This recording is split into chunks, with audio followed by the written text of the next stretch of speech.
patriote yi moo bëgg ñu waxtaan tuuti parce que li nekk di xew nii dafa mel ni yéen bàyyiwu leen ci xel bu baax parce que mbaa yéen ngeen ne lii loi bi teg ci ku sell gi injustice bu ma sëkk da ci am mbaa bàyyi ngeen xel loolu te gis nga liy raam nii ci ñàkk ba la jëm te gis nga bu fa amee kër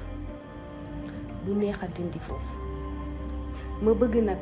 lii di raam ñu teel koo freiné balaa moo yegsi tey jii lañ ñëw ku sell gi gën a soxla